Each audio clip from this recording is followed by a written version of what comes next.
ప్రణాళికాబద్ధంగా చదివితే విజయం సాధించవచ్చన్నారు సిబిఐ మాజీ జాయింట్ డైరెక్టర్ లక్ష్మీనారాయణ.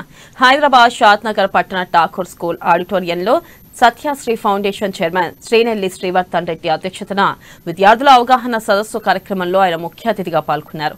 ఈ సందర్భంగా విద్యార్థులు క్రమశిక్షణతో సాధన చేస్తే విజయం చేకూరుతుందని అన్నారు.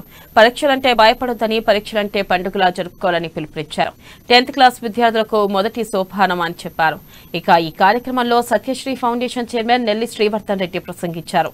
విద్యార్థుల్లో పరీక్షలనగానే భయాందోళనకు గురి కావద్దన్నారు. విద్యార్థులు ఆత్మవిశ్వాసంతో ముందుకు సాగాలన్నారు. అలాంటప్పుడు మాత్రమే విజయాలన్నీ కూడా సొంతమవుతాయని తెలిపారు. విద్యార్థుల్లో పరీక్షలనేవి ఒక నిరంతరం జరిగే మూల్యాంకనంగా చెప్పారు.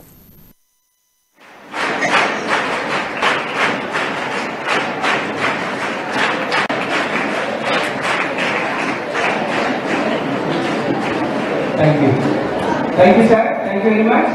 జ్యోతి ప్రజ్వలన కార్యక్రమంలో ఒక వందే మాతరం కార్యక్రమంలో పాల్గొనాల్సిందిగా అందరినీ కోరుతున్నాము. అటువంటి తామర పువ్వు తీసుకొచ్చి మనం ఎవరికి ఇస్తాం? దేవాలయంలో పెడతాం. భగవంతుడి దగ్గరికి కలువలు తామరలు తీసుకువెడతాం. మనం పుట్టింది ఎక్కడ? అవి బురదలు. చేరింది ఎక్కడ?